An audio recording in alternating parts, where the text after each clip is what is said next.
Então, eu sou Celina Magalhães, sou professora da Universidade Federal do Pará, do Programa de Pós-Graduação em Teoria e Pesquisa do Comportamento, secretária de eventos da ANPEP e coordenadora deste 18º Simpósio de Pesquisa e Intercâmbio Científico.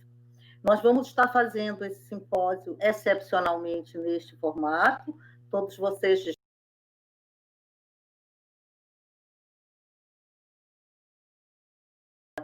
esse formato de congresso, mas eu gostaria muito de ter vocês aqui em Belém comigo.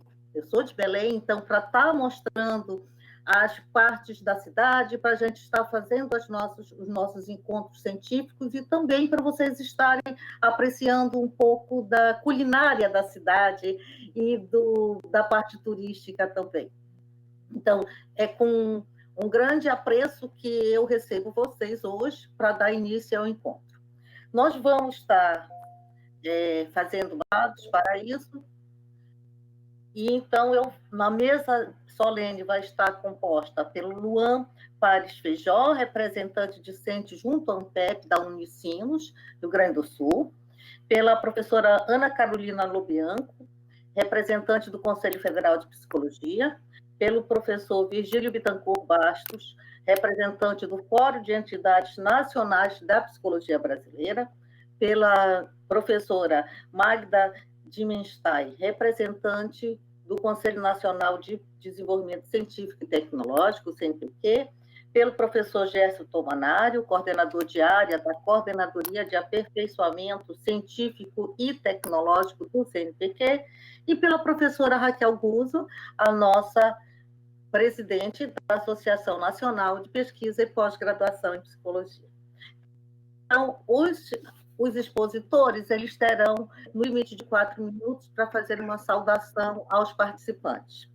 Nesse sentido, nós vamos dar início com a saudação realizada pelo discente, o Luan Feijó. Luan, por favor, você tem 4 minutos para fazer essa saudação. Olá, boa noite a todos os presentes. Eu desejo um excelente evento científico a todos os profissionais que estão participando do 18º Simpósio de Pesquisa e Intercâmbio Científico, tendo também os meus votos de boas-vindas a todos os membros da mesa solene.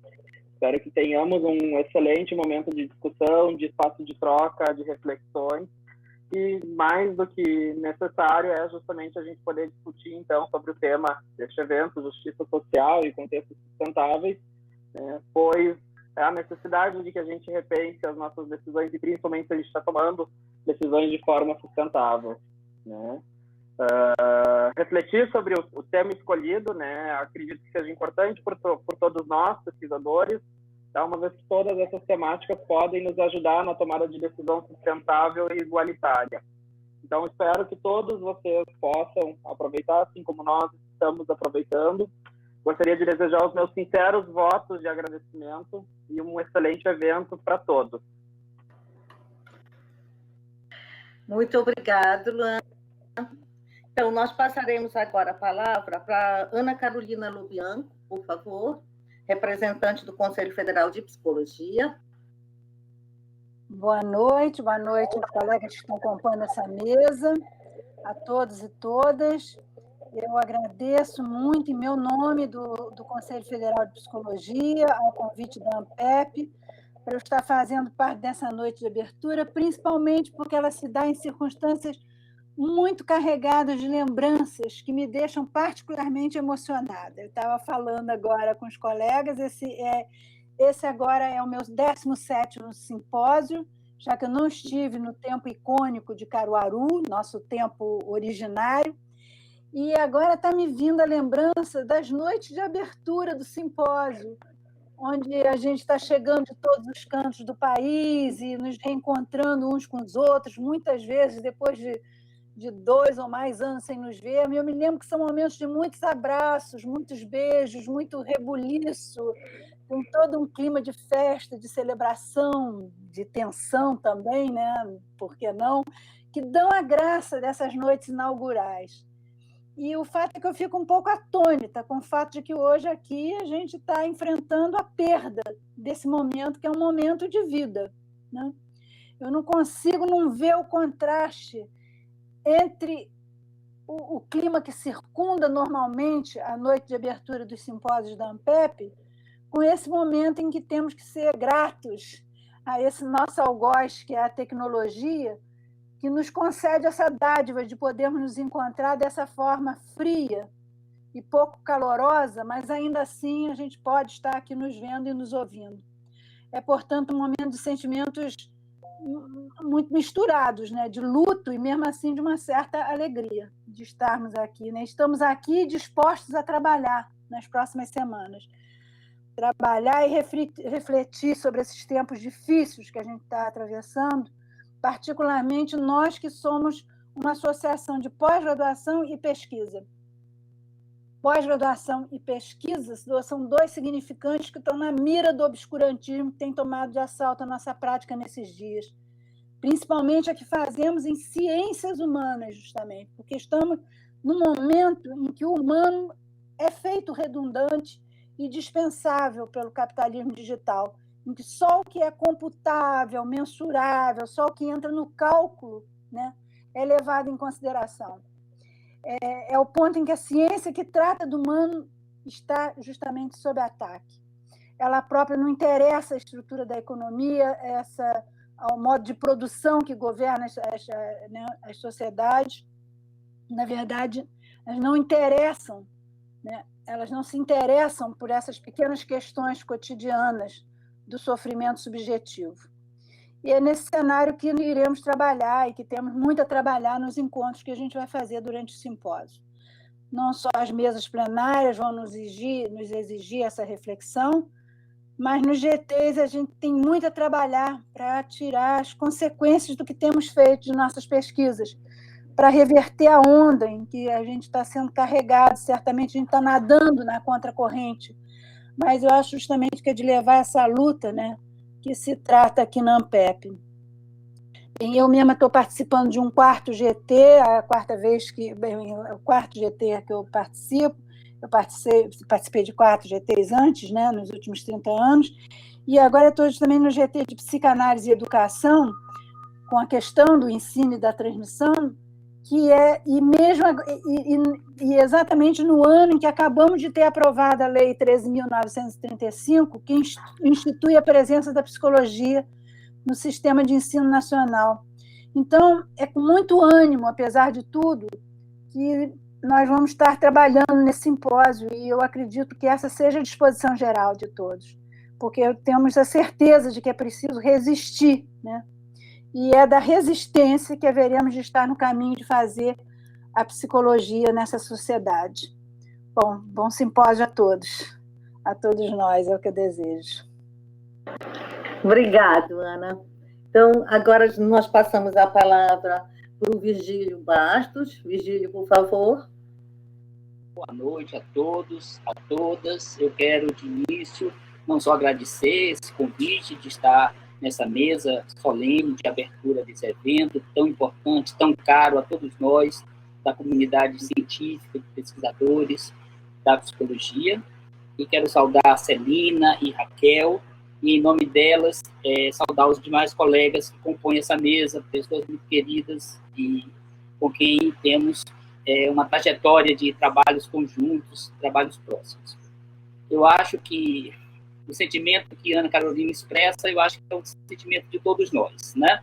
Um misto de perda, daquele espírito, daquele momento de ingresso, de começo de congresso, e, ao mesmo tempo, um sentimento de alegria por poder preservar esse local de encontro tão importante para a pesquisa e para a produção científica e psicologia. Preservá-lo em nova modalidade, em novo formato, mas que certamente vai nos permitir continuar discutindo, refletindo, produzindo conhecimento, que é a forma que nós encontramos na nossa vida de enfrentar momentos tão difíceis, como a Ana Carolina também colocou. Né? Creio que nós, talvez só a geração mais velha, tenha registro na memória de tempos tão difíceis pelos quais nós estamos passando. né? Difíceis não apenas por crises econômicas, porque essas nós já passamos por várias, sabemos o que é contingenciamento, o que é corte de recursos, né? Mas esse clima de hostilidade, de negacionismo da ciência e de hostilidade às ciências humanas é algo novo na nossa história e algo muito difícil para nós lidarmos, né? E é por isso que nós, da psicologia, com toda a diversidade que nos caracteriza, precisamos estar juntos, estar unidos para conseguir lidar com essas dificuldades. Então, em nome desse Fórum Nacional das Entidades Nacionais da Psicologia, eu quero agradecer o convite por estar aqui, dizer que esse espaço de congressamento, de unidade, de construção de uma pauta comum de interesse a todas as entidades da psicologia, científicas, profissionais, sindicais e estudantis, é um espaço que nós também queremos cultivar na esperança de que a gente possa superar esses momentos tão difíceis pelos quais nós passamos. Que todos nós tenhamos um grande congresso, apesar de todos os limites, apesar de todas as dificuldades, e parabéns à ANPEP pelos esforços que fez para viabilizar esse evento nesse novo formato. Todos nós sabemos quão difícil e quão desafiador foi esse trabalho de vocês. Parabéns a vocês, estamos aqui juntos e confiantes que faremos um grande congresso. Obrigado, Virgílio, pelas suas palavras. Então, agora nós pedimos passamos a fala para Magda Dimenstein. Magda, por favor.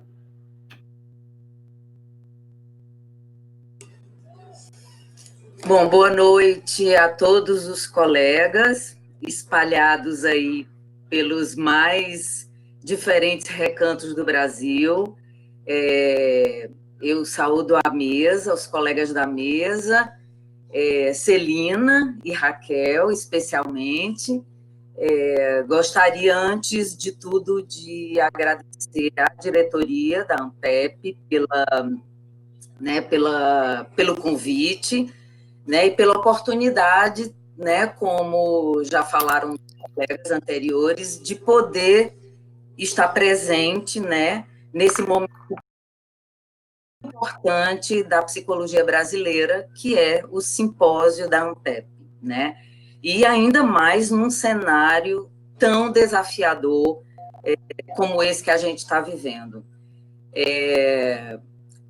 Tal qual Ana Carolina, eu não posso deixar de mencionar o fato de que há 2 anos atrás nos encontrávamos em Brasília, numa bela noite, ao ar livre, confraternizando, um momento belíssimo que nós sonhamos repetir em Belém, né? Então, a gente estava com muita expectativa de poder nos encontrar em Belém e refazer, né, vamos dizer, nossos laços, reencontrar os amigos, fortalecer nossas parcerias, enfim, né? A gente tinha muita expectativa e, infelizmente, o cenário que a gente está vivendo não nos permitiu fazer isso, mas, de qualquer forma, ainda bem que estamos tocando agora, que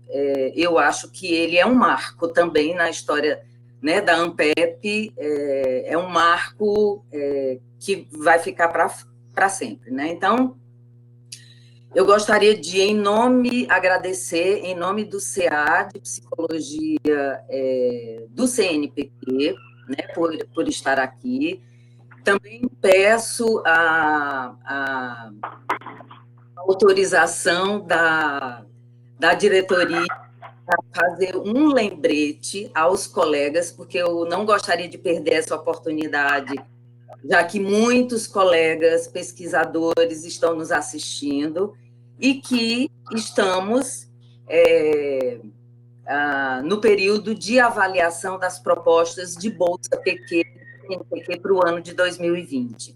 Até 2 de outubro, o CA, né, convida os colegas que foram, né, acionados para darem seus pareceres, que, por favor, façam isso, porque nos ajuda muito, é também uma forma da gente qualificar nossas avaliações e, portanto, é uma coisa que nós do CA apreciamos e necessitamos imensamente, né? Então, eu gostaria de deixar esse recado para todos os colegas pesquisadores do CNPq. Minha preocupação no momento agora, e que a Ana e o Virgílio também já mencionaram, tem relação com o fato de que tanto a ciência, de uma forma geral, como as instituições de ensino superior, elas estão absolutamente no alvo, no foco dessa onda antidemocrática que a gente está vivendo, né? De restrição das liberdades. Veja um dos últimos e-mails que a ANPEP compartilhou com a gente, um documento importantíssimo falando exatamente do cenário que a gente está vivendo, de restrição, né, das liberdades acadêmicas, principalmente, de desmonte total das políticas públicas, de muitos avanços que a gente conseguiu produzir nesse país nas últimas décadas, né? E isso é uma coisa que está acontecendo, na minha opinião, sem precedentes, né? Então, além disso, eu acho que a gente está em meio a um processo violentíssimo de desrespeito e de imposição de reitores não opositores ao governo, né?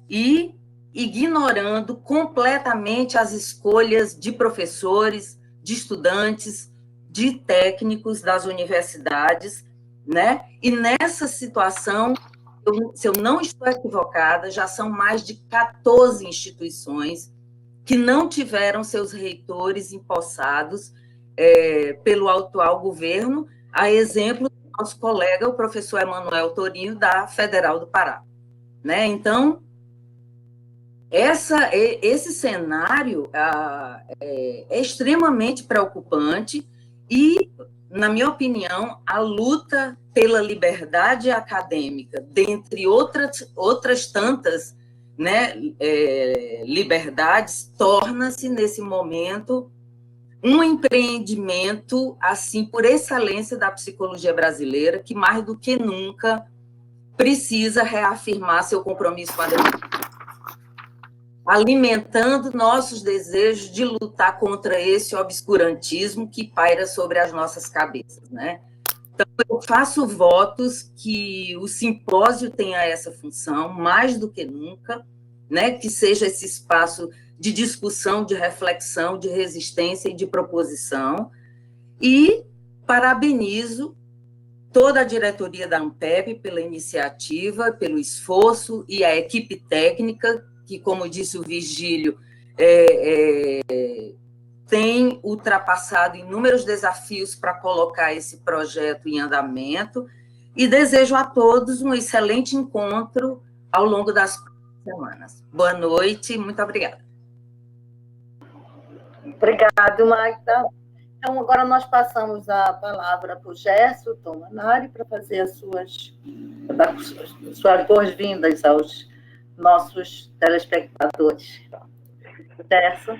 Muito obrigado, Celina. Eu quero começar cumprimentando meus colegas da mesa, Raquel e Celina, da ANPEP, Luan, a Magda, Virgílio, Ana Carolina, né? Quero saudá-los, quero dizer que é um grande prazer, uma imensa satisfação me dirigir aos senhores e senhoras nessa cerimônia de abertura do 18º Simpósio de Pesquisa e Intercâmbio Científico da ANPEP. Esse é um momento muito distinto daquele pelos quais já passamos em toda a nossa história, em todas as 17 edições ininterruptas do Simpósio da ANPEP. Eu vou pedir licença para os senhores para homenagear uma pessoa muito especial, a Édila. A Édila, que esteve conosco por mais de 20 anos, atuando diariamente como técnica de laboratório, dando suporte às pesquisas do Departamento de Psicologia Experimental da USP. Muitos trabalhos foram publicados, muitos estudantes foram formados com a inestimável ajuda da Edila, uma mulher batalhadora que tinha o bom humor como semblante. Há poucos meses, a Covid-19 ganhou a batalha. A tristeza da perda da Edila vem acompanhada de muitos significados, pois revela de forma muito dura a desigualdade social em nosso país. A Edila não é apenas um número entre os quase 140 mil brasileiras e brasileiros que se foram em decorrência da Covid-19. Devemos lembrá-los e, pela memória da Edila, eu gostaria de me solidarizar com todos que sofrem com a realidade que estamos vivendo.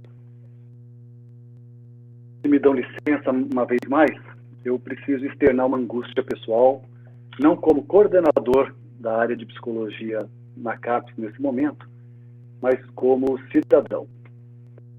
A atuação dos atuais governantes na gestão das políticas públicas de saúde e educação em nosso país é profundamente lastimável, é desastrosa. Lamento pessoalmente pela não nomeação até o momento do reitor da Universidade Federal do Pará, professor Emmanuel Tourinho. Não apenas pela elevada competência do nosso colega, mas pura e simplesmente porque ele foi escolhido por mais de 90% da comunidade universitária da UFPA. Lamento também que o governo do Estado de São Paulo, por meio do projeto de lei 529/2020, retira recursos importantes das universidades estaduais paulistas e da FAPESP, não apenas prejudicando o ensino e pesquisa, mas principalmente ferindo a nossa autonomia universitária. Sob tais circunstâncias, a coordenação da área de psicologia na CAPES, a professora Cátia Ângeli dos Santos, a professora Luciana Cerqueira Mourão e eu, queremos parabenizar a ANPEP com muito apreço e muita intensidade pela coragem de enfrentar essa organização do 18º simpósio nesse formato remoto. É uma demonstração de resistência da comunidade acadêmica da psicologia e, por isso, temos que agradecer aos membros da diretoria da ANPEP, temos que valorizar e aproveitar ao máximo essa oportunidade, né, que eles propiciam para a psicologia. Na programação do evento, nós teremos a reunião com os coordenadores de programa de pós-graduação, dando assim prosseguimento à sequência de encontros que vimos realizando regularmente desde o início da nossa gestão. Estamos há poucos meses do encerramento do quadriênio. Os elementos que compõem a avaliação quadrienal estão se definindo e, mais do que nunca, nós precisamos manter essa interlocução com os programas para garantir que dois valores prevaleçam: a participação e a transparência, permeando todo o processo avaliativo. Na coordenação diária, somos conscientes do papel indutor do processo de avaliação sobre a divulgação científica. Na programação do simpósio, teremos a reunião com os editores de periódicos em psicologia, na qual esperamos estabelecer trocas que mirem o desenvolvimento e a maturidade da produção científica nacional. A professora Luciana Mourão, nossa coordenadora para os programas profissionais, estará no Fórum de Políticas Científicas no dia 16 de outubro, às 18 horas, e na ocasião ela vai relatar os dados do levantamento de bolsas que nós fizemos junto aos programas de pós-graduação em psicologia, né, e vai analisá-los à luz das políticas recentes de concessão de bolsas pela CAPES. Né. Estão todos convidados. Nesse momento em que a importância da psicologia está sendo cada vez mais reconhecida para lidar com as demandas do país, nós, da coordenação diária, desejamos a todos e a todas um excelente e proveitoso simpósio. Muito obrigado e boa noite. Devolvo a palavra a Celina. Obrigado, Gerson, pelas suas palavras. Então, agora eu passo para a presidente da associação, professora Raquel Cuso, para fazer as suas contribuições. Boa noite a todas. Eu queria iniciar minha fala nesse 18º simpósio da ANPEP, saudando a todos que estão participando neste evento, mesmo que não me seja possível ver diretamente quem está presente nesse momento. A pandemia nos impôs outro modo de nos conectarmos. Em meio a incertezas, inseguranças, em meio ao sofrimento e perdas de muitas vidas, diante, sobretudo, do descaso com a saúde pública. Nesse momento, a psicologia e a pesquisa psicológica têm procurado responder ao que está presente em nós em todas as dimensões e setores da vida social. Por isso, nos sentimos muito responsáveis por esse encontro, que deverá aprofundar o debate sobre a conjuntura atual e o papel da psicologia, a partir de diversas atividades da programação. Sinto-me feliz que tenhamos conseguido manter as ações da ANPEP, o simpósio com a Assembleia, as eleições para o próximo período, já que essa diretoria se encerra em dezembro deste ano, marcado pelo inusitado. Gostaria também de agradecer e saudar a Universidade Federal do Pará, na pessoa do nosso querido reitor, recém-eleito pela consulta aos setores da universidade, que com unanimidade reconheceram nele sua defesa dos processos democráticos e que aguarda, no entanto, a nomeação de um governo federal com todas as características que existem nesse momento a partir do presidente, eu não gosto nem de falar o nome, que mesmo simbolicamente nos recebe para o 18º simpósio. Foram muitos momentos de conversa, de preocupações, de dúvidas sobre como poderíamos viabilizar esse encontro, que é tão importante para nós pesquisadores da e na psicologia brasileira. Por essa razão, saúdo também a professora Celina Magalhães, que com determinação protagonizou este evento, oferecendo-nos uma programação impecável, ampliando as possibilidades de participarmos, mesmo que à distância, nesse encontro necessário e imprescindível para todos nós que vivemos e sofremos por tantas ameaças e destruição na atual conjuntura política. Este evento é uma forma de resistência e fortalecimento, para que possamos buscar novos caminhos, coletivamente, para o enfrentamento aos ataques que vêm sendo desferidos às pesquisas, aos pesquisadores e pesquisadoras, às universidades públicas e, principalmente, à pós-graduação das áreas das ciências humanas e sociais. Aproveito também para desejar a Celina, que comemora conosco seu aniversário hoje, muita saúde e força nessa jornada. E muito em breve possamos retornar a Belém para vivermos o calor e o afeto de modo presencial. Como me disse hoje a coordenadora do meu programa, estávamos muito empolgados pela comemoração que faríamos em Belém este ano, mas a pandemia varreu sonhos e projetos. Mas eu completo, presencialmente nós estamos aqui e vamos alimentar nossas propostas de seguirmos os nossos sonhos, os nossos projetos e as nossas lutas. Que todos possamos aproveitar ao máximo desses momentos, fortalecidos e unidos para defendermos a libertação humana de tudo que a escraviza e oprime, a democracia e os direitos humanos fundamentais. Convidamos todas e todos para a conferência de abertura com o título Sustentabilidade e Justiça Social e sua inclusão na intervenção psicossocial, a ser proferida pelo Dr. Bernardo Jiménez Domingues, da Universidade de Guadalajara, no México, a quem também agradeço o pronto aceite para nos ajudar a refletir sobre os desafios presentes na realidade de hoje. Bom encontro a todos e muita oportunidade de nos conversarmos por esse meio.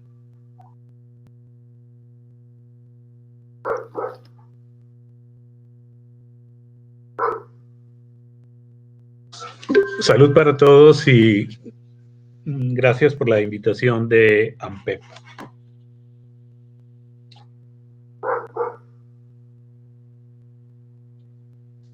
El contexto de la sostenibilidad, en su dimensión implícitamente ética, involucra necesariamente la justicia social. Tal como lo han planteado diversos autores, como Luke y Dobson, la teoría política y el pensamiento ambiental raramente conectan. Pero el concepto de sostenibilidad en sus diferentes modalidades incluye de alguna forma los temas de la justicia social y ambiental. La justicia ambiental se refiere a la distribución equitativa de los bienes y riesgos ambientales más allá de las fronteras nacionales y las relaciones desiguales entre y dentro de los países. Incluye, por otro lado, forma, señala Harvey, los temas de la justicia social y ambiental. Todos los discursos ecologistas, la justicia ambiental se refiere a la neutralmente sociales, de los bienes y así como no son ecológicamente neutrales más allá los discursos de las fronteras nacionales y las relaciones desiguales. Por ello, en el marco mundial de la geografía, de la diferencia, señala Harvey, los temas de la búsqueda emancipatoria de la justicia social tiene que reconocer que no es factible sin la justicia ambiental y viceversa. Así como no son al respecto, Fernández ha planteado que la sostenibilidad debe darse no solo a nivel ecológico y ambiental, sino también a nivel social y político. La búsqueda de la sostenibilidad posible implica a nivel micro la democratización de la sociedad y a nivel macro la democratización del Estado. Debe darse a nivel. Por ello, la investigación en psicología ha estudiado conductas relacionadas con la responsabilidad ecológica, la sostenibilidad, a partir de teorías y métodos psicológicos, sin tomar en cuenta por lo general el contexto social, económico, político y cultural, produciendo artículos casi siempre teóricos sobre correlatos de personalidad y actitudes, con una orientación principalmente cuantitativa, tal como lo ha planteado Stern. La mayor parte de la investigación psicológica sobre asuntos ambientales tiende a ser fragmentada y a no estar integrada en una teoría organizada, más bien se basan en teorías tradicionales de las actitudes, como lo ha señalado Schultz en su revisión de este tema. En el caso de la investigación sobre energía, los investigadores se han centrado casi exclusivamente sobre el uso de la energía a nivel residencial, cuando lo importante sería, como lo ha enfatizado Oskam, concentrarse en los usuarios a nivel industrial y comercial para establecer políticas adecuadas. Dado que Estados Unidos consume el 25% del total de la energía mundial, pero su población es solo el 5%, se necesitaría el planeta Tierra por triplicado para equiparar dicho uso con el resto de la población. El problema es que aunque la mayoría de la gente del primer mundo está de acuerdo en la necesidad de hacer cambios, teme que al cambiar su conducta disminuirá su calidad de vida, tal como lo han investigado Bell, Green, Fisher y Baum. Por otro lado, la tecnología apropiada para hacer cambios resulta aún muy costosa para la inmensa mayoría y la percepción de riesgo es diferente dependiendo ya sea del experto o de los consumidores, como lo ha planteado Slovic. La gente se resiste a estos cambios porque usar menos energía les supone reducir su nivel de confort habitual. De ahí la necesidad de incluir las desigualdades norte-sur en las campañas educativas, como lo ha recomendado el mismo Oskam.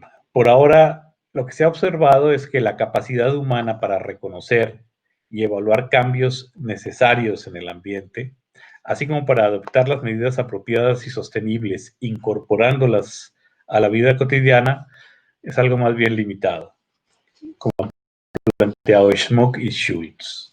Estos sistemas se han abordado en varios libros producidos en el campo de la psicología ambiental y urbana.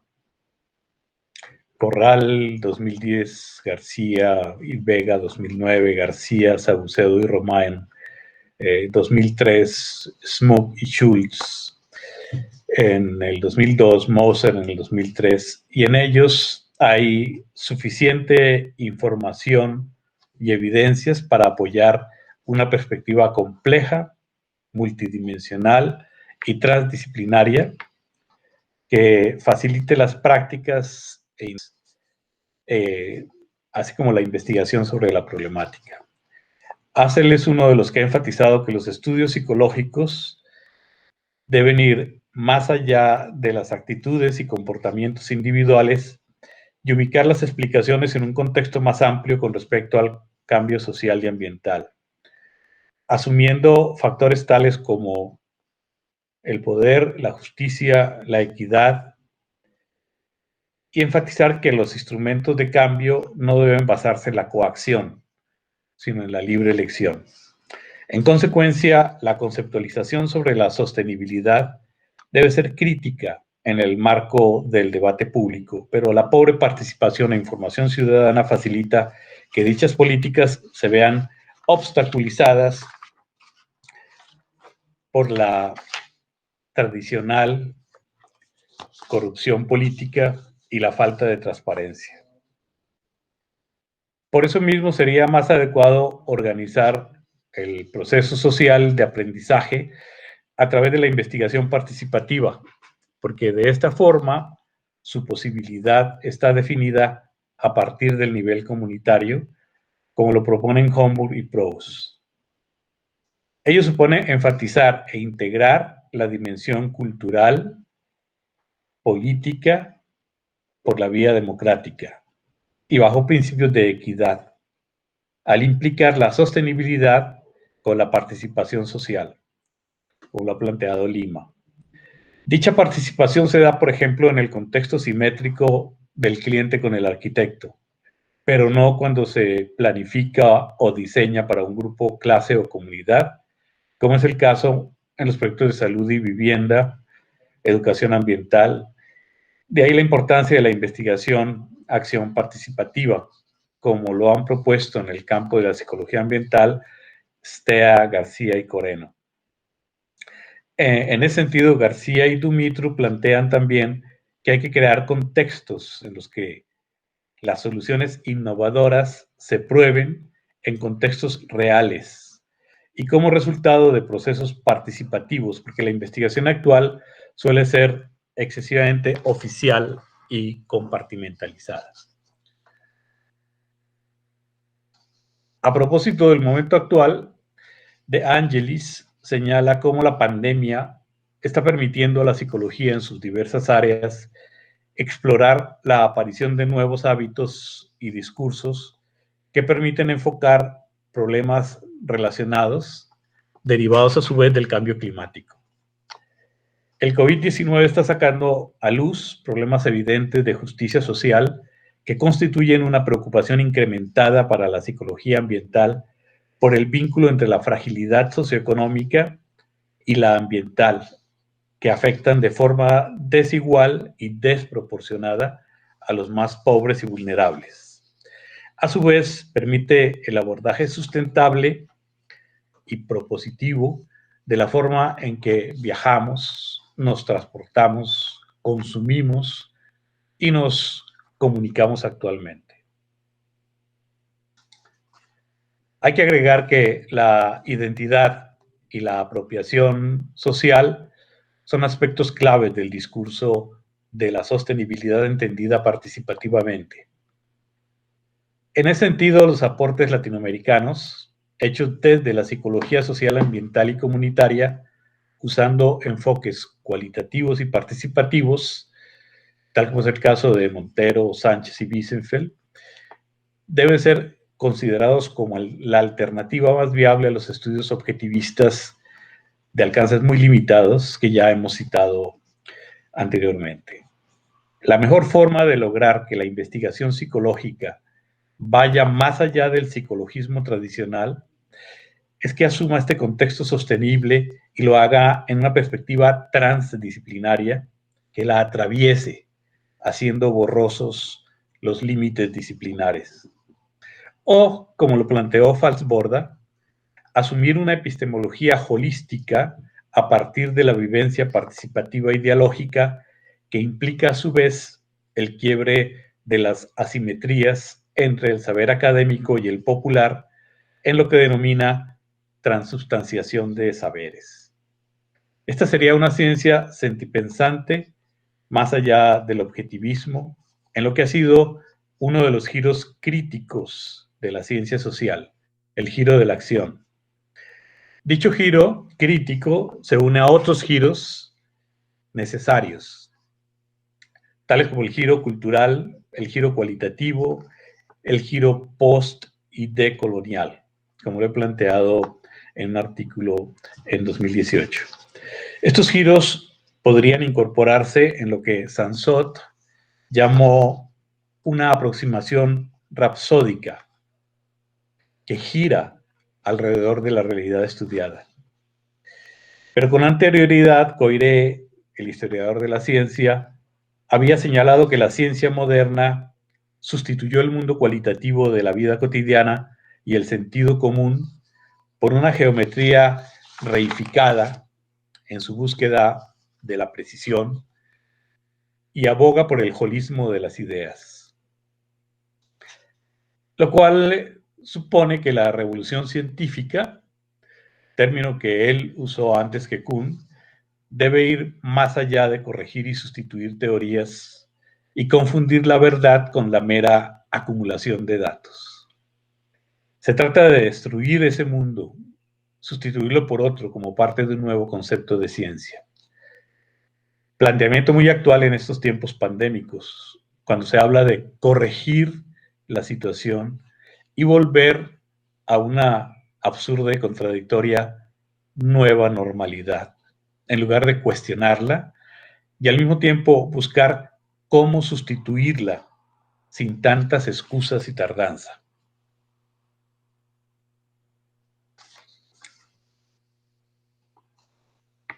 El concepto de sostenibilidad como objetivo y de desarrollo sostenible como proceso, tan en boga hoy en día, tanto en los discursos tecnoburocráticos como en los académicos y ecologistas, así como en los medios de comunicación masiva, a pesar de su aceptación, sigue resultando bastante ambiguo. La ambivalencia señalada por diversos autores surge de acuerdo a Lev con la polisemia del término. En inglés, sustainability tiene dos significados. Como sustentabilidad, supone la integración de las condiciones ecológicas de soporte del proceso económico. Como sostenibilidad, se refiere a la perdurabilidad del proceso económico del mismo.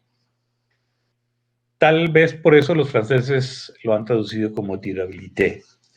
Esta distinción implica que para ser sustentable, la economía claramente insostenible, actual, implica por un lado el decrecimiento, pero además una nueva racionalidad productiva, la deconstrucción de la economía insostenible, tal como lo ha planteado el mismo Lev.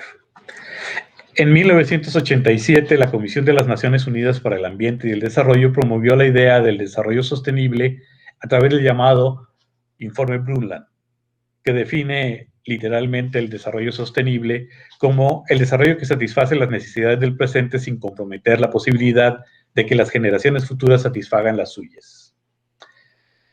Los avances en tal sentido solo son visibles y de forma muy insuficiente en una mínima parte del mundo y casi nulos en la mayoría de los países. Lo cual a su vez cuestiona su misma posibilidad y plantea su uso retórico, reiterado desde el poder y desde el poder del norte. Sobre el origen del término, Sachs cuenta en una entrevista en 1974 que en Cuernavaca tuvo lugar un seminario del más alto nivel organizado por la ONU sobre desarrollo y ambiente en el exclusivo y muy verde Hotel Cocoyoc, nombre con el que se conoció la declaración sobre lo que se denominaba pomposamente en ese momento ecodesarrollo. El mismísimo presidente Echeverría presentó a la prensa las resoluciones y poco después Henry Kissinger, el líder de la diplomacia de los Estados Unidos, le envió un telegrama al director del Programa de las Naciones Unidas para el Medio Ambiente, mostrando su desacuerdo con el lenguaje del texto, pero en especial con el término ecodesarrollo, que más tarde fue sustituido por el de desarrollo autosostenible, que introdujo Rostow en 1960, y que era más afín con la jerga de los economistas tradicionales. Es así como la sostenibilidad nace como un término conciliador entre desarrollo y ambiente, cuyo objetivo era complacer a la vez tanto a desarrollistas como a ambientalistas. Hay, dice Harvey, un giro discursivo como respuesta a la cuestión de la justicia distributiva en el que desarrollo económico, la mejora de las condiciones y capacidades humanas, es visto como diferente del crecimiento económico, el incremento en la producción de bienes y servicios. Esta es la función retórica del término para dar respuesta a las críticas al desarrollismo del movimiento ambientalista. Era una forma de hacer sostenibles los límites del crecimiento expuestos en el muy famoso informe del Club Roma en 1971. Esos límites fueron reconocidos en la Conferencia de la ONU sobre Medio Ambiente Humano en 1972 en Estocolmo, en la que se discuten los efectos de la contaminación ambiental sobre la civilización moderna y los límites de la racionalidad económica desarrollista, así como el crecimiento urbano y poblacional excesivo. El énfasis, sin embargo, se daba sobre aspectos técnicos. Es 20 años más tarde, en la Conferencia de la ONU sobre Medio Ambiente y Desarrollo de Río de Janeiro en 1992, cuando se oficializa el concepto de sostenibilidad y el discurso del desarrollo sostenible. En la resolución 44-228 se declara que la pobreza y el deterioro ambiental se encuentran íntimamente relacionados y que dicho contexto debe tomarse en cuenta en los programas de protección ambiental, pero también en los de justicia social. Se responsabiliza a los países más industrializados por el origen y la solución de los problemas de contaminación y se recomienda que en consecuencia con ello deben cambiar sus patrones de producción y de consumo. La conferencia del 72 en Suecia fue típicamente primermundista, pero su documento, Una sola tierra, señalaba la unidad del problema, mientras que la de Brasil, en el 92, enfatizaba la insostenibilidad del actual modelo de desarrollo y sus consecuencias en la injusta desigualdad entre el sur y el norte. Por eso estamos, como dice Guimaraes muy acertadamente, todos en el mismo barco del que se hablaba en Suecia. Pero los que viajan en primera clase, que son menos de una quinta parte, consumen el 80% de las reservas disponibles para el viaje y producen el 75% de las emisiones más nocivas para el ambiente. El resto, que son la mayoría y son del sur, viajan en los compartimientos de carga. De estos, más de un tercio sufren hambre y desnutrición y 3/4 no tienen acceso al agua y a la más mínima comodidad. Por su parte, cada uno de los pasajeros de primera tiene un impacto sobre las reservas del barco 25 veces mayor que el de los pasajeros de las bodegas. Estos, cada vez más insatisfechos, se preguntan por qué diablos tienen que viajar siempre en la bodega, lo cual plantea la posibilidad de que sus acciones pongan en riesgo la sustentabilidad de este barco, al que podríamos llamar globalización. Aquí radica la mayor fuente de ambigüedad del concepto de sostenibilidad en el intento de conciliar dos niveles de realidad y de razonamiento diferentes. El crecimiento, en su definición monetarista del sistema económico y de los procesos físicos de los que actualmente se encuentra desvinculado, al referirse solo a los agregados de renta o producto nacional que hacen una conveniente abstracción de la naturaleza.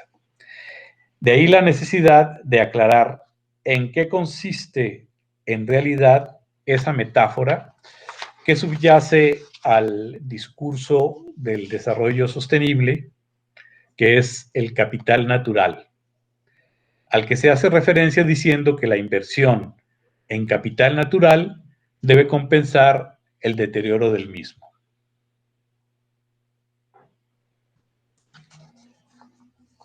En el informe Brundtland se hace alusión al capital ecológico del planeta, que era más general, aunque igualmente metafórico. La definición como capital natural, según Hinterberger, Lux y Schmidt, fue introducida por Pierce y Turner, que la definieron como la reserva de recursos que debería mantenerse constante a través del tiempo y la necesaria restricción sobre el tamaño y composición del capital social como condición, que es una forma de especificar el objetivo de la sostenibilidad, aunque se aplica el concepto de capital producido por el hombre a las reservas de la naturaleza. Los economistas de la ecología hablan de capital cultural, capital natural y capital fabricado.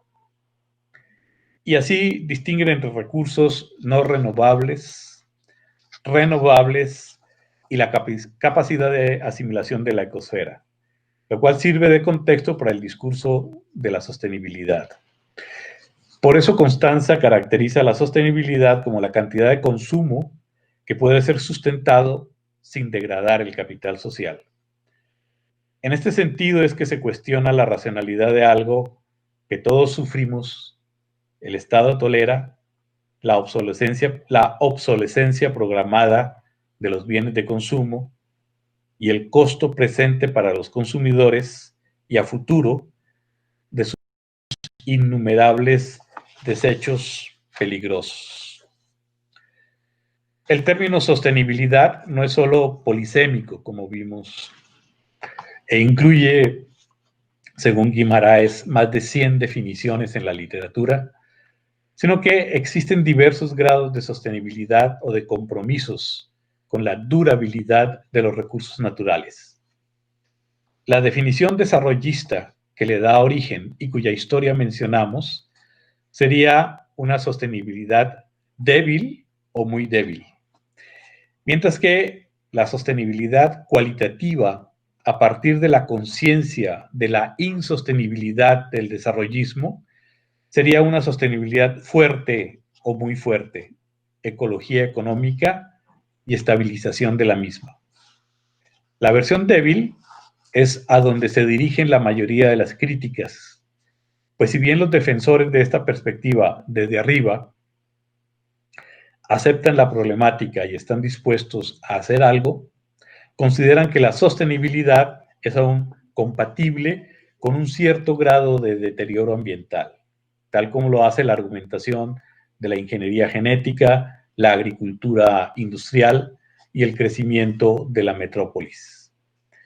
En ese sentido, la discusión sobre los límites naturales, la ecoescasez, la sobrepoblación y la sostenibilidad se convierte en un debate sobre la preservación de un orden social particular, más que de la naturaleza como tal.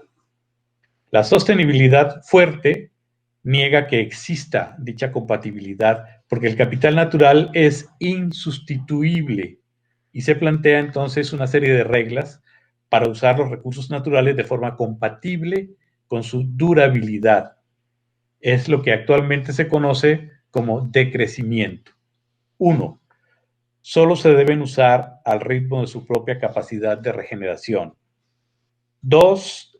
Las emisiones a la ecosfera no deben exceder su capacidad de asimilación. 3. Los recursos no renovables simplemente no deben usarse. 4. Debería evitarse el uso de las tecnologías de alto riesgo, como la energía nuclear.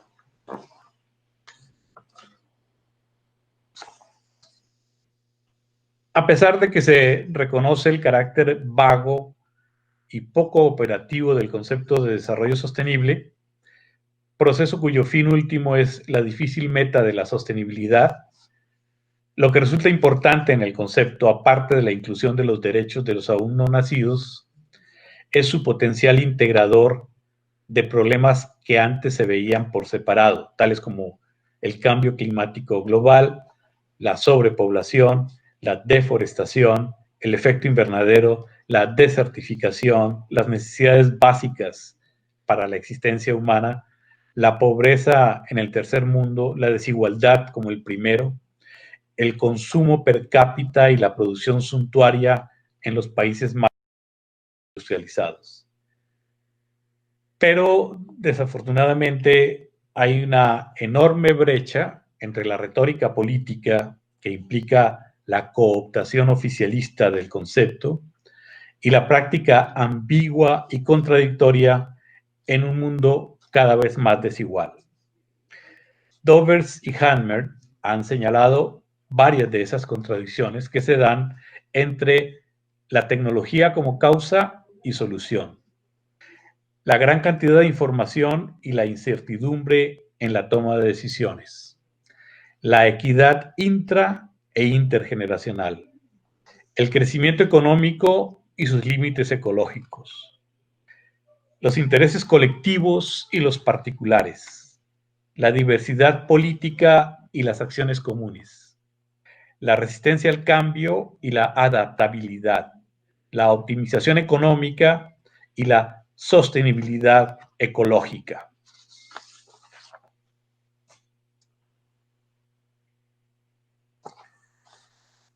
El modelo dominante nos lleva al dilema que se discute en el campo de los estudios urbanos, el campo transdisciplinario de los estudios urbanos del cual participa la psicología, con respecto a que no parece estar claro si el concepto de desarrollo sostenible debe ser orientado ambientalmente, si se deben priorizar las necesidades humanas dentro de los límites ambientales, o si lo mejor es integrar los problemas sociales, económicos y ambientales. Todo lo cual lleva a incertidumbres sobre cómo el concepto se debe traducir en políticas públicas, tal como lo han señalado Harrison, Moulton y Collins. Enfatizar dichos componentes por separado tiene consecuencias muy diferentes. Una alternativa ha sido plantearse el desarrollo humano sostenible para así enfatizar aspectos de bienestar social, tales como el acceso a la educación, la salud, la igualdad de género y principalmente la participación social en el proceso de toma de decisiones. Durante la conferencia Urban 21 del Foro de Profesionales del Hábitat relacionados con la Agenda Hábitat de la ONU que se llevó a cabo en Berlín el 5 de julio del 2000, se definió el desarrollo urbano sostenible como la mejora de la calidad de vida en una ciudad, incluyendo los componentes ecológicos, culturales, políticos, institucionales, sociales y económicos, sin dejarle la carga a las generaciones. Carga que es el resultado de una reducción en el capital natural y de una excesiva deuda local. Nuestro objetivo es que el principio de flujos, que está basado en un equilibrio de materia y energía y también de input-output financiero, juegue un rol crucial en todas las decisiones futuras sobre el desarrollo de las áreas urbanas.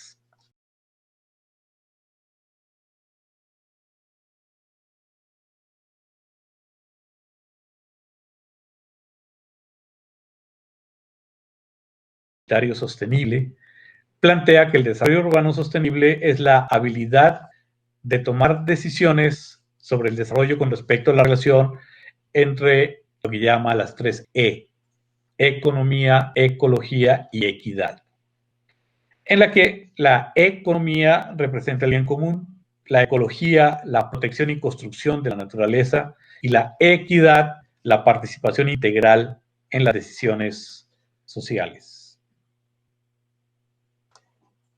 Pero tal vez la mejor respuesta ha sido la Agenda Copenhagen para las ciudades sostenibles. 10 principios para la gobernanza sostenible de la ciudad. Replantea la relación de competencia entre la ciudad y la naturaleza para redefinir a la ciudad como un organismo autosostenible que se basa en el sentido de ciudadanía y responsabilidad individual. Las ciudades sostenibles son ciudades participativas en las que la planeación urbana es multidisciplinaria y cooperativa y su eje es la gente, más que el diseño aislado.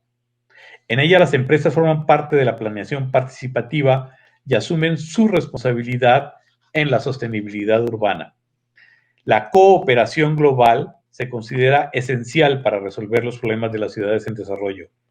La gobernanza flexible y una mentalidad abierta a los cambios inesperados e impredecibles es vital para afrontar las situaciones de crisis y este es justamente uno de los aspectos claves de esta declaración.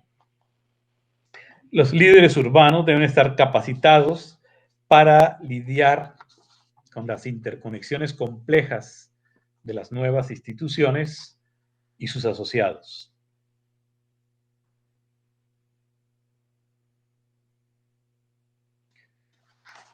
A su vez, la ciudad de Copenhague ha planteado lo que serían las metas de un plan de acción para un verdadero desarrollo sostenible. Dichas metas, como condiciones concretas, parten de una perspectiva clara de justicia social, universal, describen y justifican bien la necesidad de pasar cuanto antes a implementar dichos cambios a nivel global. Acabar con la pobreza en todas sus formas y en todas partes. Acabar con el hambre, lograr la seguridad alimentaria, la mejora de la nutrición, promover la agricultura sostenible. Asegurar vidas sanas y promover el bienestar en todas las edades. Asegurar una educación de calidad y promover oportunidades educativas para todos durante toda su vida. Lograr la igualdad de género y empoderar a todas las niñas y mujeres. Asegurar la disponibilidad y el manejo sustentable del agua y la higiene para todos. Asegurar el acceso a una energía sustentable, confiable, accesible y moderna para todos. Promover un crecimiento económico sostenido, inclusivo y sustentable y un empleo decente, productivo y completo para todos. Construir una infraestructura resiliente, promover una industrialización sustentable y proteger la innovación. Reducir la desigualdad dentro y entre los países. Hacer ciudades y asentamientos humanos inclusivos, seguros, resilientes y sustentables. Asegurar el consumo y patrones de producción sustentables. Actuar de forma urgente para combatir el cambio climático y su impacto. Conservar y hacer uso sustentable de los océanos, mares y recursos marinos para un desarrollo sustentable. Proteger, restaurar y promover el uso sustentable de los ecosistemas terrestres, manejo sustentable de los bosques, combatir la desertificación, detener y revertir la degradación de la tierra y frenar la pérdida de la biodiversidad. Promover sociedades inclusivas y pacíficas para el desarrollo sostenible. Asegurar el acceso a la justicia para todos y construir instituciones efectivas, transparentes e inclusivas a todos los niveles. Fortalecer finalmente los medios de implementación y revitalizar la cooperación global para un auténtico desarrollo sustentable. Estas agendas se ponen en evidencia como urgentes y necesarias cada vez que hay alguna emergencia global y o local.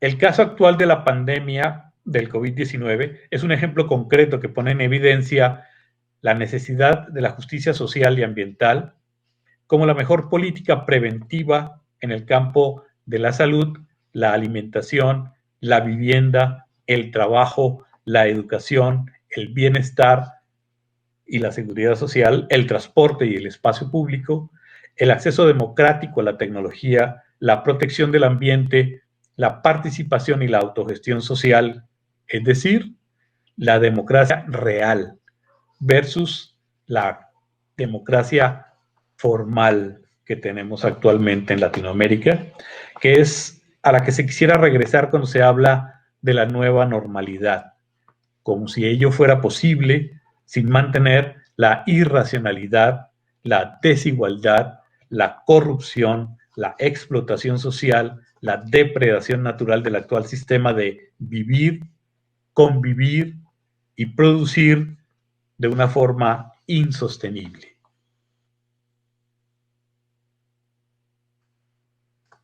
Uno de los artífices de la transformación de Copenhague ha sido el arquitecto Jan Gehl, autor del conocido libro Life Between Buildings, que él describe como un estudio hecho desde las relaciones interactivas entre la psicología, sociología, arquitectura y planeación, es decir, una temprana orientación transdisciplinaria.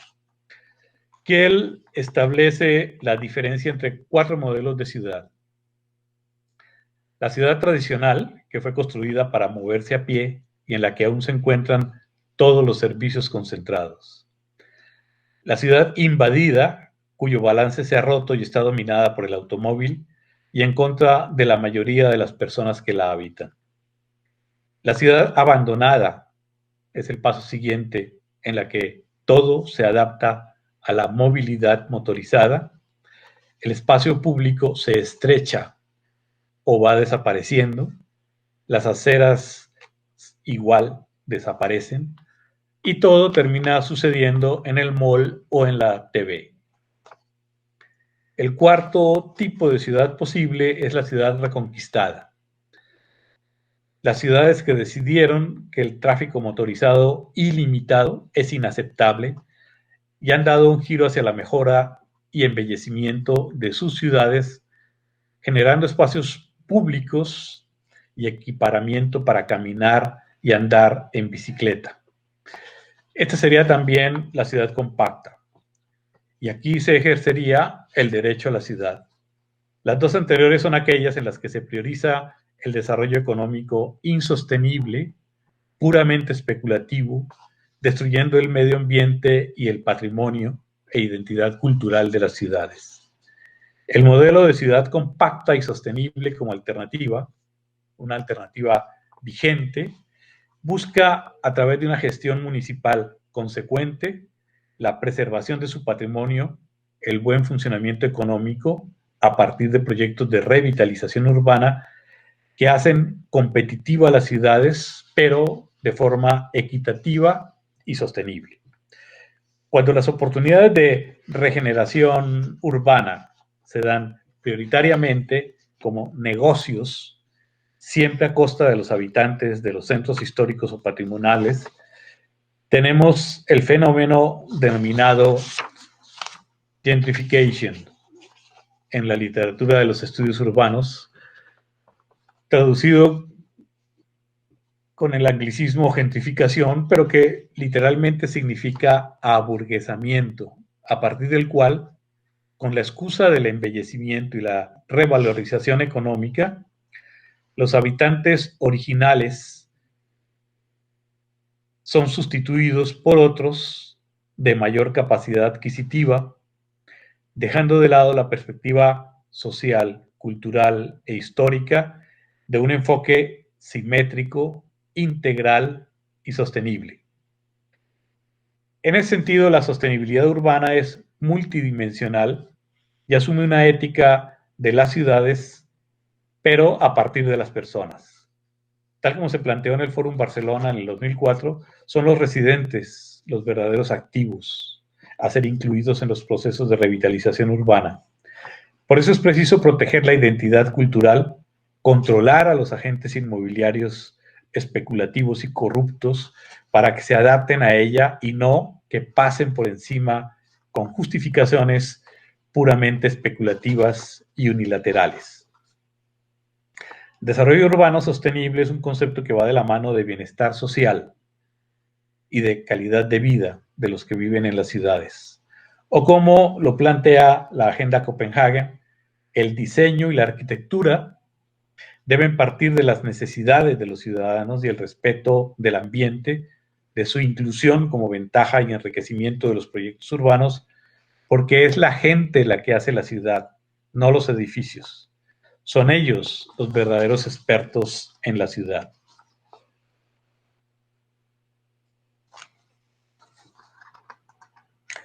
Si de verdad se quieren asegurar las demandas de las generaciones futuras, habría que contrarrestar la deuda externa del sur con la deuda ecológica histórica que los países ricos deben a los más pobres por las emisiones de CO2, la recolección gratuita de recursos genéricos y la destrucción continua de la biodiversidad. Esta es la racionalidad de la explotación irracional de los recursos naturales y del extractivismo depredador.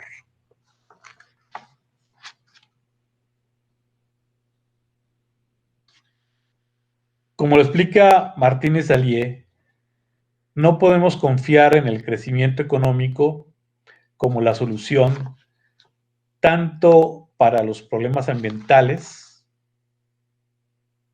como para resolver la desigualdad, porque el crecimiento económico es insostenible desde un punto de vista ecológico. Lo que equivale a que es posible la prosperidad sin crecimiento y que el decrecimiento económico es condición de un desarrollo sostenible fuerte, o sea, de un desarrollo sostenible real.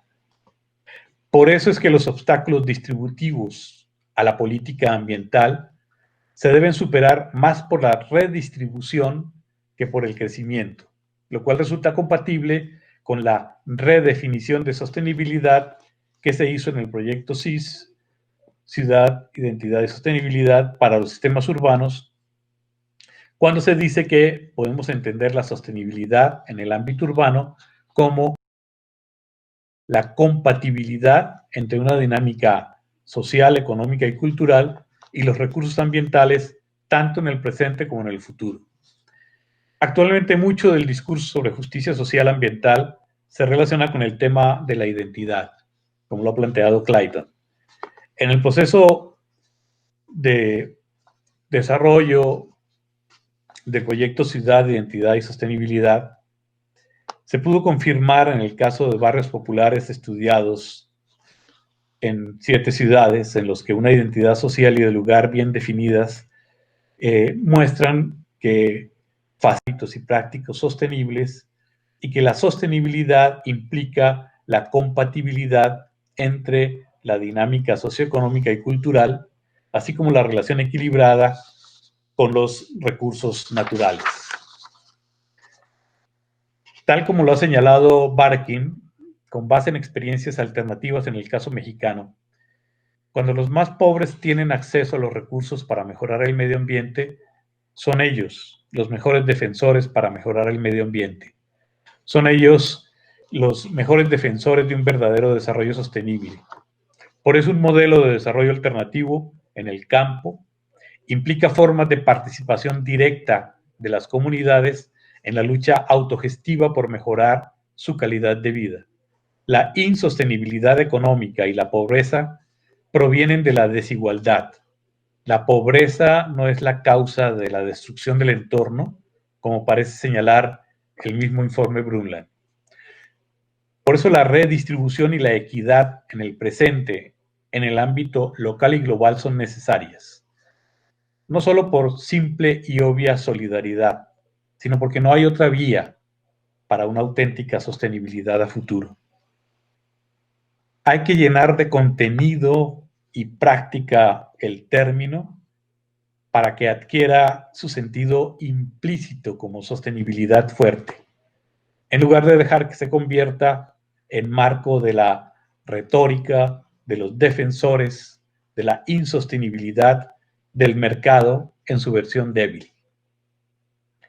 De ahí la necesidad de invertir el análisis y la conveniencia de una perspectiva de ecologismo popular, de justicia social ambiental, que cuestione las desigualdades norte-sur, señale que la vulnerabilidad social se genera estructuralmente y haga viable un futuro sostenible a partir de una autogestión social sostenible tanto a nivel global como comunitario. Ello implica también recuperar las tradiciones ancestrales sostenibles y actualizar los saberes culturales de interacción armónica de la naturaleza. Para terminar con una nota de optimismo realista frente al presentismo pragmatista de los poderes fácticos y al hecho de que en esa óptica un mundo peor sigue siendo posible, quiero enfatizar que las críticas a las insuficiencias del desarrollo sostenible han sido incorporadas al discurso de una ética para la sustentabilidad ya consensuados a nivel internacional, como es el caso del Manifiesto por la Vida, amparado por la Oficina Regional para América Latina y el Caribe del Programa de las Naciones Unidas para el Medio Ambiente, que incluye 54 puntos alrededor de temas claves, tales como una ética de la producción para la vida, del conocimiento y el diálogo de saberes, de la ciudadanía global, el espacio público y los movimientos sociales, de la gobernabilidad global y la democracia participativa de los bienes comunes y el bien común, de la diversidad cultural y de una política de la diferencia, de la paz para la resolución de conflictos, en resumen, una ética del ser y el tiempo de la sustentabilidad. Justo en esta temporada pandémica, el mismo líder de la ONU, Antonio Guterres, ha declarado algo evidente, pero que en otro contexto sería tildado de radical. La desigualdad en América Latina se ha vuelto insostenible. Es urgente abordar los problemas estructurales y transformar el modelo de desarrollo económico en la región una vez sea superada la pandemia. Ello supone, dice Guterres, desarrollar sistemas integrales de bienestar social para todas las personas, sistemas tributarios más justos, promover empleos decentes, fortalecer la sostenibilidad ambiental. La mejor propuesta reciente la hicieron 100 especialistas en un reporte en el que calcularon que la mejor inversión de la economía mundial sería la protección de al menos el 30% de los recursos naturales, cuyo beneficio sería de 5-1. Waldron y otros, 2020. Este sería el contexto sostenible de justicia social necesario que debería cruzar transversal y transdisciplinariamente toda la acción e investigación de la psicología. Gracias.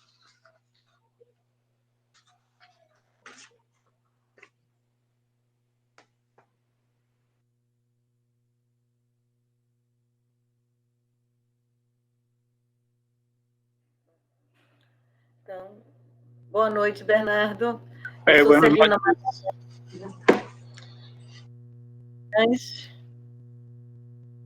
Raquel está com... Nós vamos fazer agora, neste momento, que os nossos participantes já acabaram de ver a sua palestra, então nós vamos ser a mediadora das perguntas deles para você. Chegou uma pergunta aqui para nós, seria qual a aplicação... Opa.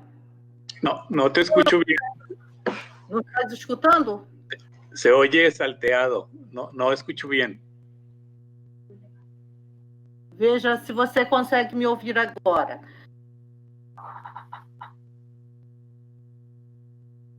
Sí, adelante. Qual a aplicação do conceito de sustentabilidade? Eu posso falar? A educação.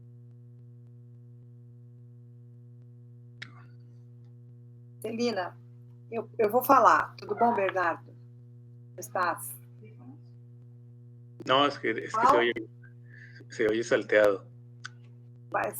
¿Oírme bien? Sí, a Celina lo que pasa es que se interrumpía. Se oye salteado.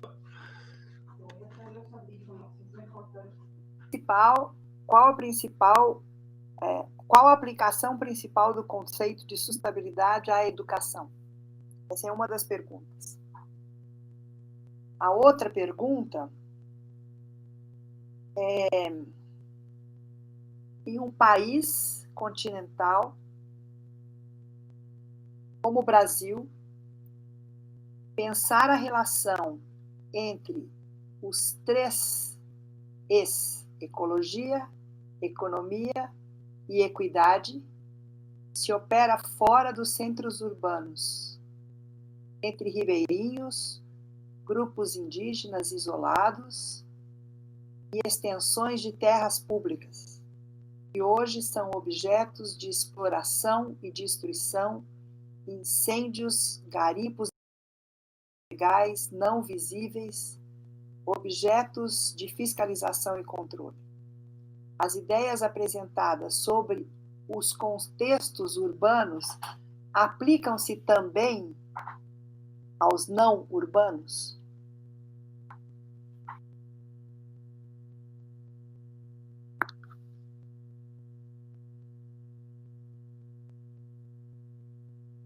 E uma outra questão, gostaria de ouvi-lo sobre a relação entre ruralidade e urbanidade, nessas dimensões da sustentabilidade e justiça social, bem como a participação dos agricultores familiares nessa tarefa, considerando o contexto das identidades comunitárias e dos movimentos sociais campesinos.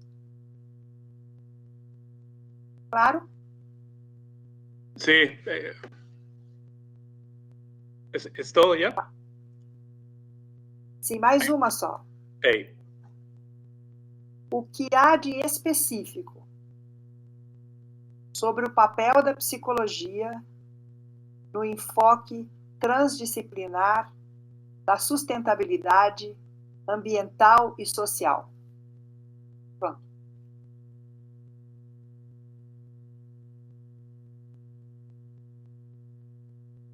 Bien. Espero haber entendido las preguntas. Si no, voy a volver a preguntarles. Lo que entendí es hablar de la relevancia de la sostenibilidad en la educación, luego la sustentabilidad en un país continental como Brasil, con las tragedias ambientales, indígenas aislados, etc. La relación entre la ruralidad y la urbanidad, y el papel de la sustentabilidad en la psicología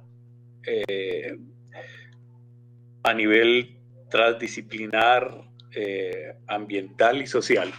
¿Sí? ¿Más o menos era eso? Sí, sí. Ok, bueno.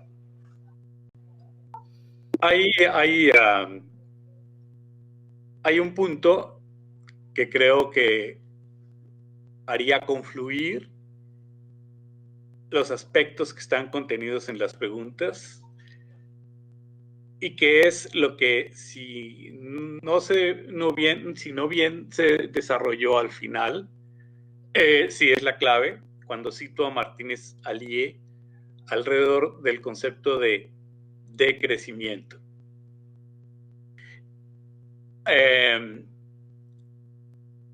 No sé si ustedes han oído hablar de la paradoja de Lauderdale.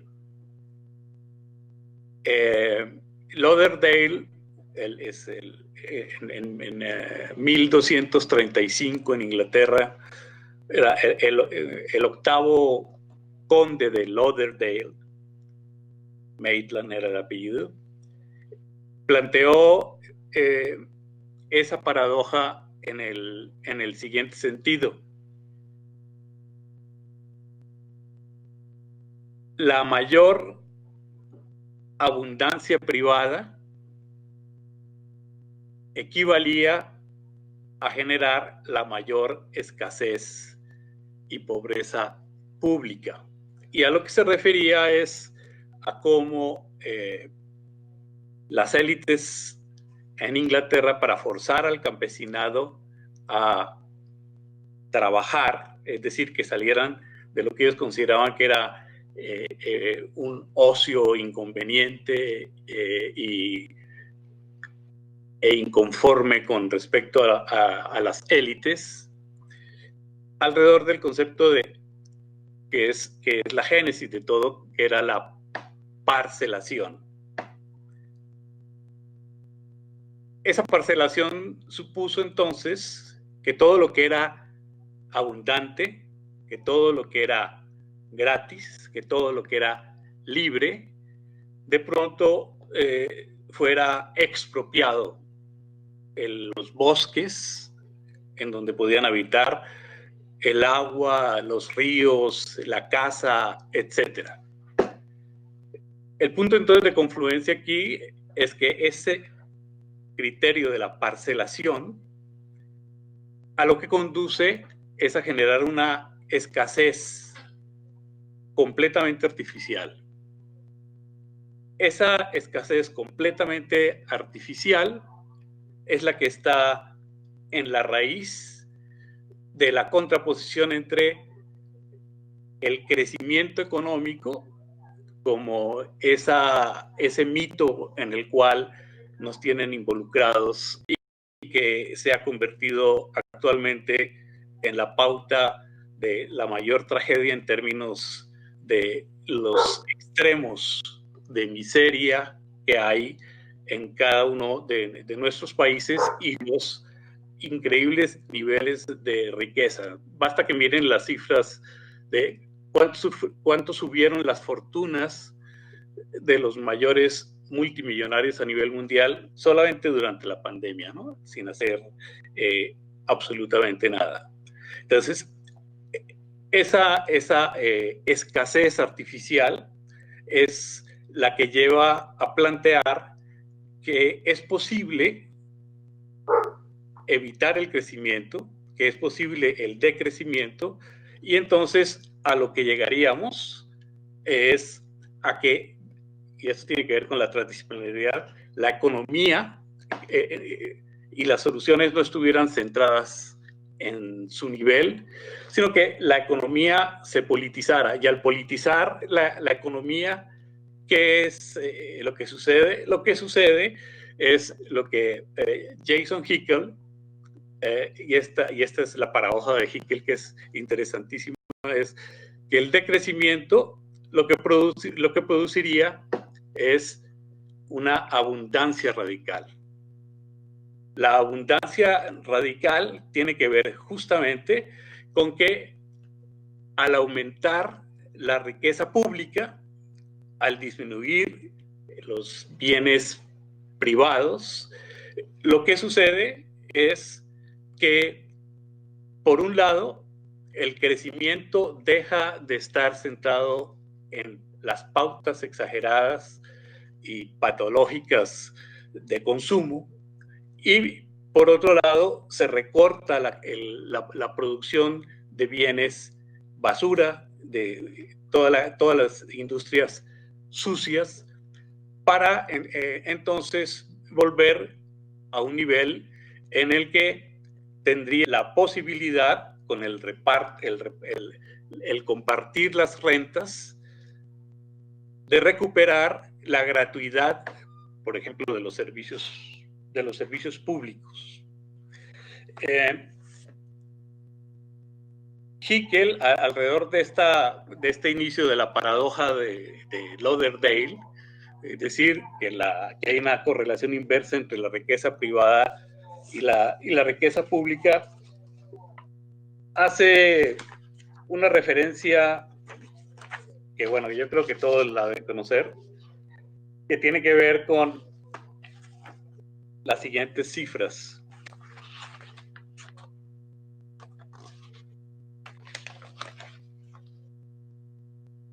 Hoy por hoy, 4.200 millones de personas, o sea, el 60% de la humanidad, viven con menos de 7.40 dólares al día.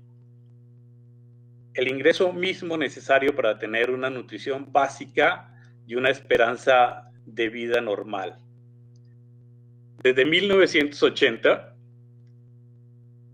la renta del 1% de la población más rica ha aumentado a un ritmo de 100 veces mayor que la de ese 60%. Y su riqueza se sitúa actualmente en 18.700 millones, según el Índice Mundial de la Desigualdad en 2018. Esta cantidad triplica la cantidad necesaria para que todo el mundo tenga una renta superior a los 7.40 dólares diarios. Es decir, con una transferencia de la tercera parte de la renta del 1% más rico de la población hacia los 4.200 millones de personas más pobres, se pondría fin a la pobreza del mundo de un plumazo. Ese 1% seguiría siendo rico, sin embargo, y a pesar de eso. Y eso tiene que ver con la teoría de la abundancia radical. Y les invito a que lean a Haeckel para que vean que lo que está diciendo, ¿sí?, no es un planteamiento utópico ni una bandera para un futuro que nunca va a llegar, sino que es algo muy concreto. Incursiones a ese nivel se están dando a nivel transdisciplinario. Por eso yo, cuando planteaba alternativas, planteaba las alternativas de la investigación participativa, porque la participación participativa en América Latina es necesariamente transdisciplinaria. Y tenemos, para plantearlo en términos educativos, y qué más que el ejemplo de todo lo que se ha hecho a partir de Paulo Freire en Brasil y en toda América Latina. Pero a lo que me refiero es que hay una serie de avances en términos de movimientos sociales retroalimentados por la academia y por las diversas disciplinas. A eso era a lo que me refería cuando hablaba del concepto de transubstanciación de Orlando Falsborda. Es decir, esa combinación, entrelazamiento entre el saber académico y el saber popular. Pero no para publicarlo en los journals, sino justamente para ir interviniendo en lo que los movimientos sociales urbanos y rurales, cada vez más unificados en América Latina, plasman como avances, como incursiones en ese futuro hacia una abundancia radical, la del decrecimiento. Y cómo son atacados de una manera tan salvaje que en este momento en América Latina tenemos todos los días activistas ambientales en el campo y en la ciudad que están siendo todos los días asesinados.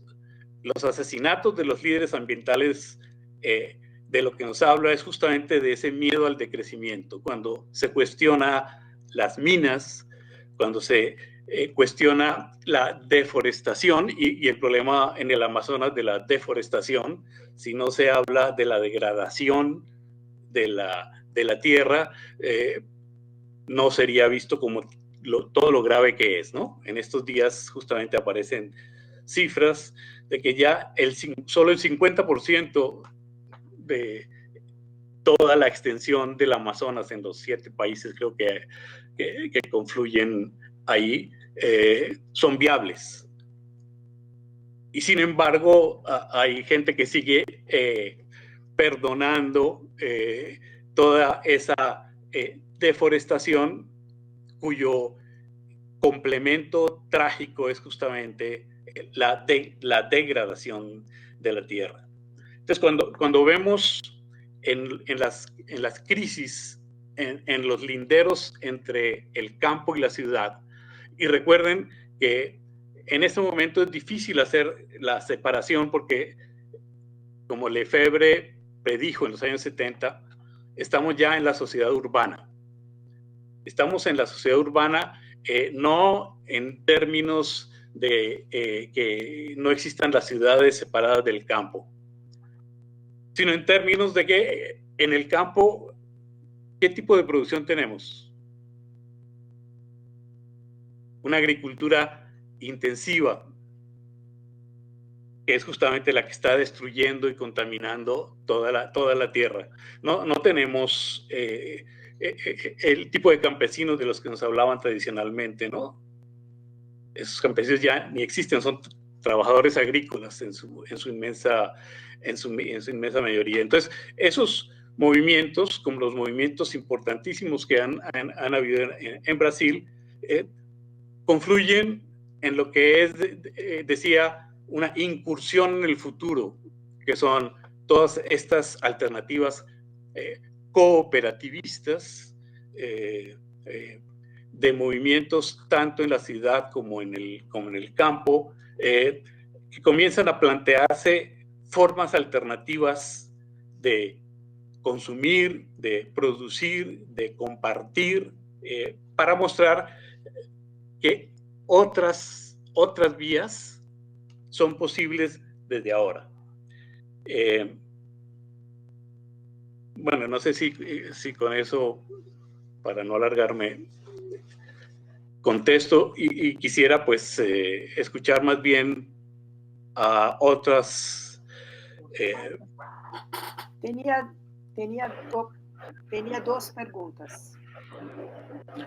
¿Cómo construir una perspectiva crítica en el contexto de la relación entre psicología y sustentabilidad, ya que en general los debates sobre los modos de producción del espacio y la vida económica no están presentes en la formación de psicología? Esta es una. La otra es las tecnologías sociales están jugando un rol importante en este momento de la pandemia. Después de la pandemia, ¿cómo podrían participar las tecnologías en una reorganización de la vida urbana, ampliando las responsabilidades sociales?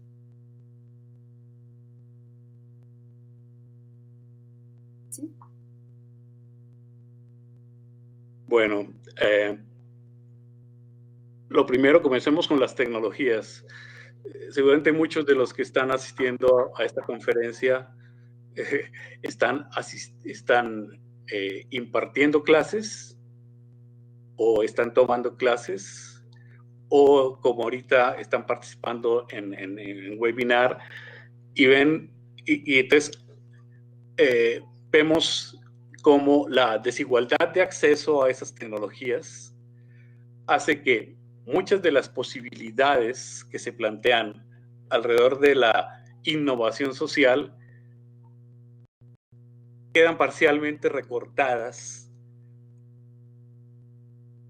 porque el acceso es virtualmente imposible en muchos casos, en otros es deficiente y entonces lo que vemos es que hay una serie de alternativas cooperativas a partir de las cuales se trata de solventar el problema de cómo llevar la tecnología allí donde no es posible acceder a ella.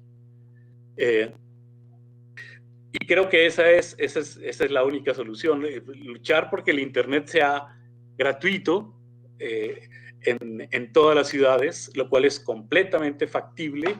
Sería, digamos, el objetivo global, pero a nivel inmediato es cómo logramos socializar en países en donde toda la población no tiene ese acceso. ¿Cómo vamos a generar entonces movimientos para que ello fuera posible? Y aquí podemos tomar citar un ejemplo que planteaba Manuel Castells hace muchos años, cuando en Europa estaban hasta ahora comenzando a conocer el teléfono celular, pero en América del Sur, por la conexión con América del Norte, ya era de uso extenso. Y el ejemplo que ponía Manuel Castel lo situaba en Perú, y era lo que se llamaba el cholular. Y era que en cierto momento la gente que no tenía teléfono pudo acceder a esa tecnología porque había gente que rentaba, se ponía en una esquina y rentaba el celular para que la gente comunicara. Y de pronto hubo un salto mortal entre no tener a veces ni siquiera electricidad, pero poder tener acceso a esa tecnología porque a alguien ingeniosamente se le ocurrió convertirlo en su negocio privado. Ejemplos como ese, con posterioridad, hay muchísimos. Y hay muchísimas ONGs, movimientos sociales e incluso iniciativas oficiales que han permitido que ese salto mortal de pronto sea posible, que incluso en contextos de comunidades indígenas, ¿sí? La tecnología ya sea viable. Y hay cantidad de investigaciones que se han hecho en ciencias sociales en las que esas poblaciones, con el uso de la tecnología llevada a sus lugares por investigadores o por ONGs o por profesionales, pueden producir la documentación de su propia vida. Y ese sería un excelente ejemplo de cómo el avance de la tecnología nos permite hacer algo que pues era muy complicado en los 80s, en los 90s, en donde lo que se tenía era una televisión cultural que más o menos llegaba, o las radios comunitarias, que es otro ejemplo excelente, pero ahora es mucho más sencillo, ¿no? Es mucho más sencillo porque ellos mismos lo pueden producir, ¿no?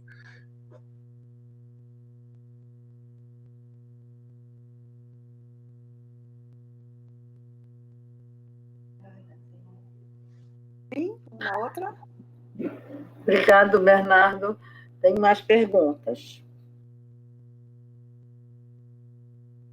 La comprensión de lo que es un bien público, que es la base para entender una república, es muy frágil, especialmente en los países donde tenemos las mayores discrepancias sociales y dificultades en la gestión del medio natural.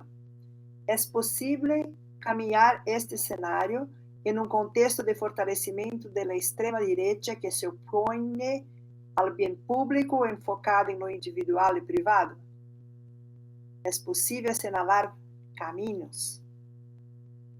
No solamente es posible, sino que lo estamos viendo. La recuperación de los comunes. Ese ejemplo con el que yo inicié cuando hablaba de los nobles en Inglaterra que de pronto hacen uso de la parcelación para destruir justamente los comunes, el uso común de los bienes públicos, que es el principio justamente de la escasez artificial, como decía.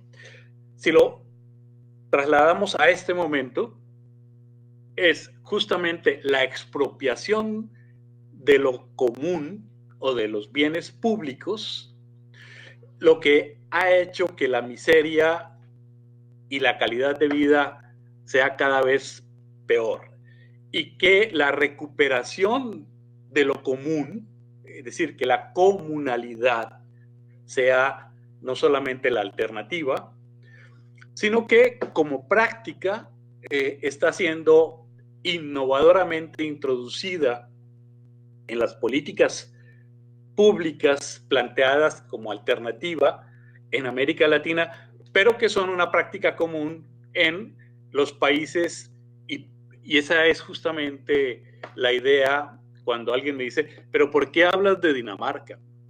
¿O por qué hablar de Noruega? ¿O por qué hablar de la democracia en Suiza? La idea, y es lo que hago con mis estudiantes en un curso que tengo que se llama Apropiación del Espacio, es mostrar que no les estoy hablando de un discurso político utópico por el cual hay que luchar, sino estoy mostrando que es posible, que es factible, que está siendo practicado. En el caso de Noruega, la forma en que la política pública se implementó cuando Noruega descubrió el petróleo es un ejemplo excelente. Es un ejemplo excelente porque el petróleo sigue siendo un bien común que beneficia a toda la población. Hay un mecanismo constitucional para hacerlo. En México se cita mucho ese ejemplo, justamente. Me imagino que en Brasil lo habrán hecho también alrededor de la cuestión de los recursos petroleros empantanados con la increíble corrupción que tenemos, que es la que nos impide justamente recurrir, retornar o adentrarnos y tomar esos bienes comunes y ponerlos en práctica en términos justamente de la democracia real, no de la democracia formal, de la democracia real, que es la que nos permite decir que la sociedad civil ha avanzado poquito, pero ha avanzado en América Latina, y que esa sociedad civil organizada es la que está entrometiéndose en el poder fáctico, que es la fuente de expropiación de la comunalidad, en donde los bienes públicos son usados para el enriquecimiento de los corruptos y de los empresarios que los corrompen en contra de la población, ¿no? Aquí en Guadalajara tenemos un ejemplo, y es la línea 3 del tren ligero. Tardó 6 años en ser inaugurada, 6 años. La iban a inaugurar hace 3 años. Y la inauguraron con bombo y maraca en estos días, y todos los días ha fallado, ¿no? Esas son las obras públicas a las que estamos acostumbrados, ¿sí? Y esas son las obras públicas que tenemos que recuperar. Por eso, el discurso de los comunes es ahora común en términos del discurso de la sustentabilidad y es parte de la teoría de la abundancia radical alrededor de la necesidad, la posibilidad del decrecimiento y la interrupción del crecimiento absurdo y el hiperconsumo, ¿no?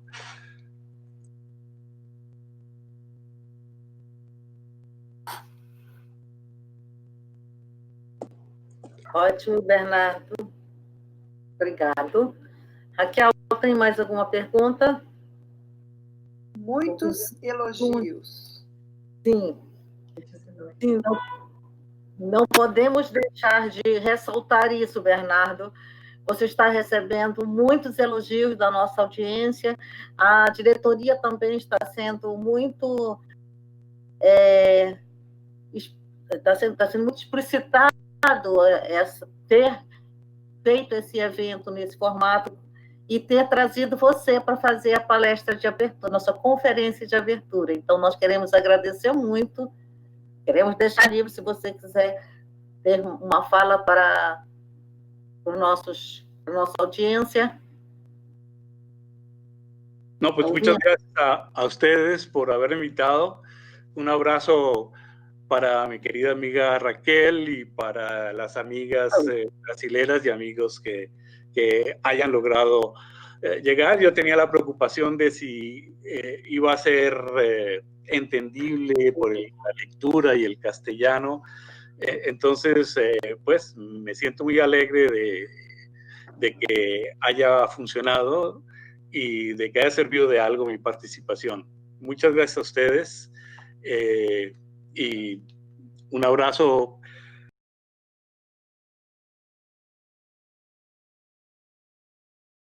deseos para que las cosas cambien en Brasil pronto. Obrigado, Bernardo. Raquel. Quería agradecerle mucho por participar en este evento. Espero que tengamos oportunidades otras de volvermos en debates tan importantes como este. Gracias por todo. Con mucho gusto. Y quería, para terminar, decirles que, por favor, todas las preguntas por escrito, ténganlo por seguro que yo voy a responder. Y seguramente lo voy a hacer mejor que ahora porque puedo traducir mejor las preguntas. Entonces, por favor, con toda confianza, mándenme sus preguntas y sus comentarios. Los voy a recibir con mucha alegría. Buenas noches. Boa noite. Obrigado, Bernardo. Obrigado por estar aqui conosco hoje. Então, nós agradecemos a todos os participantes. Nós preparamos a programação que iniciou hoje com a conferência do Bernardo. Nós preparamos outras programações para vocês ao longo desse mês todo e no início do mês, também no mês que vem. Então, esperamos que vocês tenham gostado muito e aguardamos vocês nas outras programações que estão agendadas, já disponível na página do site. Bom? Então, boa noite a todos. Boa noite, Raquel. Boa noite, Bernardo. Boa noite. Um prazer conhecê-lo, querido. Boa noite à nossa mesa, que ainda está aí presente.